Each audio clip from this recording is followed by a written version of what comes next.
Público de Radiodifusión del Estado Mexicano. Saludo con mucho gusto esta mañana a Juan Manuel Lira, médico especialista y cirujano ortopedista. Juan Manuel, qué gusto saludarle, buenos días.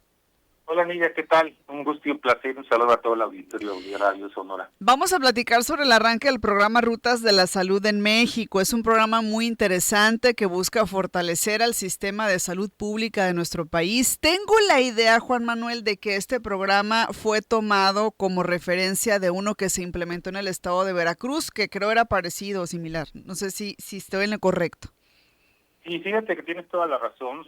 Este programa se tomó como base un programa que ya tenía la gobernadora Anal en Veracruz, que ella coloquialmente lo llamaba como camionetitas de la salud, que era básicamente la distribución de los medicamentos en lo que se conoce como la última milla. Rápidamente para el auditorio, cuando se compra el medicamento, el problema que se ha visto en estas últimas administraciones y que se viene arrastrando desde la pasada, es la entrega del medicamento ya directamente en la farmacia y la farmacia al paciente. Eso se conoce como última milla. La compra ya está resuelta en ese momento, el 96% de las claves de medicamentos, según el gobierno, se han sido compradas, pero todavía hay problemas en la logística de entregar esta última milla. Y es lo que se tomó como base de ese programa que tenía Veracruz para ahora llamarlo las rutas de la salud, que como bien dices puso ayer en marcha a nivel nacional la presidenta Claudia Sheinbaum, y cuyo objetivo básicamente es que se llegue a este último tramo y que se eliminen las barreras burocráticas y que el medicamento se entregue directamente a través de un sistema de logístico ya propio del gobierno, que son las camionetas de la salud, digámoslo así, para que se entregue directamente a la clínica o centro de salud y ya se evite todo ese trámite burocrático, y con eso se trata de resolver lo que todavía hay que reconocer es el desabasto de medicamentos, Miriam. Porque seguramente, Juan Manuel, la gente, todas las personas hemos tenido alguna experiencia de ir con nuestra receta y de que no nos surtan al 100%. Hay un medicamento o dos que quizá lo tenemos que comprar por fuera, ¿no?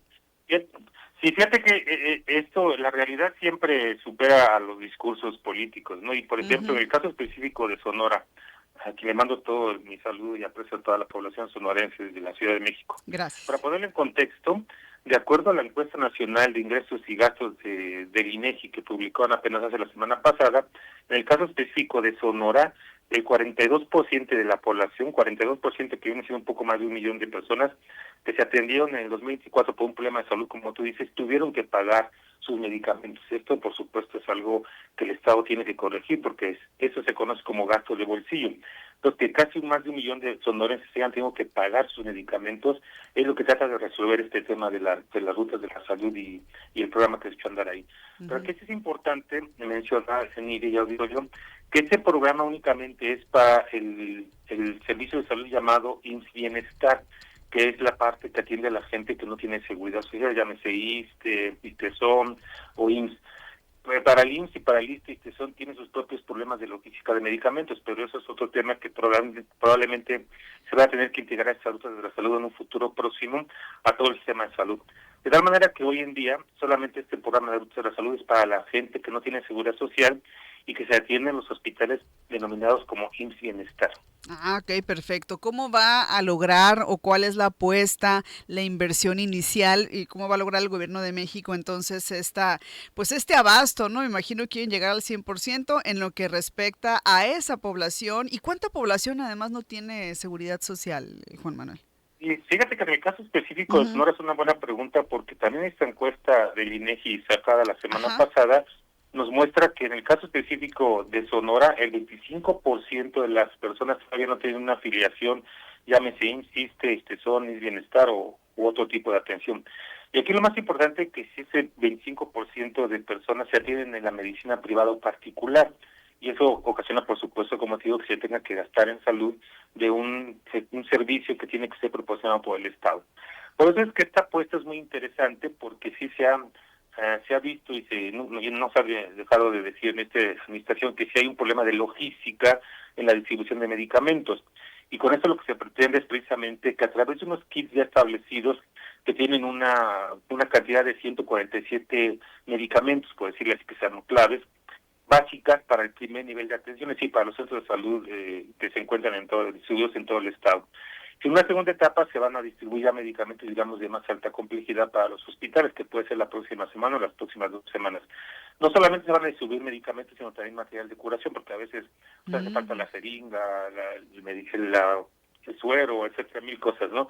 Entonces, en esta primera etapa, con esta ruta de la salud, a través de las camionetas de la salud, se van a distribuir en una primera fase 147 kits de medicamentos a cada centro de salud, hasta las regiones más apartadas del estado.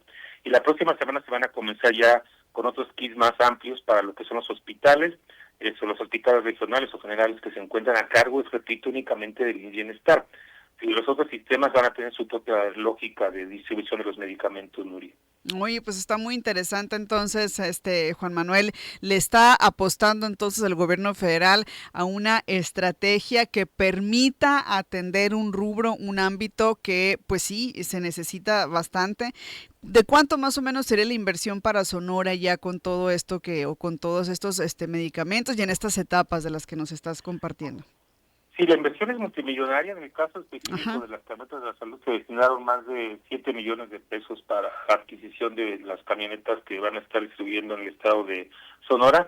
Y el tema de los medicamentos sí es mucho más la cantidad. Por ejemplo, para todo el país se han comprado más de 200 mil millones de pesos en medicamentos para este año y para el siguiente. Una parte muy importante le corresponde también para Sonora. Y repito, no solamente son medicamentos, también es material de curación, que es lo que adolece mucho la gente cuando va sobre todo a hospitales que no son del IMSS o del ISSSTE, que les hacen comprar pues, las material de curación, llámese gasas, vendas, etcétera. También esto va incluido. Y como tú dices, es una apuesta muy importante, pero sobre todo lo más importante que se apuesta sobre todo para las personas más vulnerables, nivel y auditorio. He de decirles que en el caso específico de Sonora, si dividimos nosotros a toda la población, los más de 3 millones que son de población en Sonora, en grupos de 10 se llaman deciles. El decil 1 son los pacientes más pobres, los que están en condición de vulnerabilidad por pobreza y pobreza extrema, y el decil 10 son los más ricos. Las personas que gastan más de los ingresos en salud son los más pobres, es decir, el decil 1 gastan 6% aproximadamente en Sonora de lo que reciben ingresos, se van en gastos de salud y gastos de bolsillo, mientras que el decil 10, los más ricos, digamos, gastan menos, gastan apenas el 1.5. Entonces esta desigualdad es la que se trata de romper, no solamente en Sonora, sino en todo el país, en esta desigualdad entre los que ganan un poco o están en situación de vulnerabilidad por pobreza y los más ricos. Por eso la apuesta es en general, pero se apuesta más a disminuir la pobreza, como ya bien sabido y lo han ustedes también dicho en su medio, se disminuyó mucho la pobreza en el paso del país, más de 12 millones de personas pasaron de vulnerabilidad por pobreza, y eso es lo que se pretende hacer con este programa, que también no caigan en pobreza por pagar sus medicinas o pagar la atención médica ni bien. Claro. Por último, ¿cuáles serían los medicamentos que la gente más utiliza o necesita? Yo me imagino depende también de las enfermedades, los padecimientos, pero quizá por estados exista a lo mejor algo que nos indique, ¿no? ¿Cuáles son los medicamentos o a nivel general en México, ¿no? Sí, esa es una muy buena pregunta, y estos kits de 147 medicamentos se hicieron con base en la evidencia científica y en los datos que se tienen de las enfermedades. ¿Cuáles serán más frecuentes por cada región? No es lo mismo las enfermedades que tienen en Sonora que, por ejemplo, las que tienen en Chiapas o en Guerrero, ¿no? Pues, sin embargo, el 80% de las enfermedades sí, digamos que pueden entrar en estos 147 claves. Y en el caso específico de Sonora, que es un estado, digamos, rico en producción, en muchas cuestiones de servicios, se ha visto que lo que más afecta son los problemas de hipertensión, los problemas cardiovasculares y los problemas de diabetes mellitus y sus complicaciones. Entonces, en esas 4 rubros de enfermedades se va a atacar el 80% de medicamentos. Probablemente si haya medicamentos que no lleguen, que son muy específicos para enfermedades raras, por ejemplo, ese tipo de padecimientos no se atienden por lo regular en el primer nivel de atención, las clínicas chiquitas se atienden en los hospitales grandes. Por eso es que la apuesta es que el 80% de las enfermedades prevalentes que te digo, diabetes, hipertensión cardiovascular, obesidad, por ejemplo, sí se atiendan con medicamentos que van en estos kits, digamos, directamente a las clínicas de primer nivel, Miriam. Muy interesante esto que nos comparte Juan Manuel sobre el arranque del programa Rutas de la Salud en México y sobre todo el impacto también que va a tener concretamente para Sonora. Muchas gracias por su participación esta mañana, muy amable. Al contrario, muchas gracias, saludos desde México. Bye. Ahí está.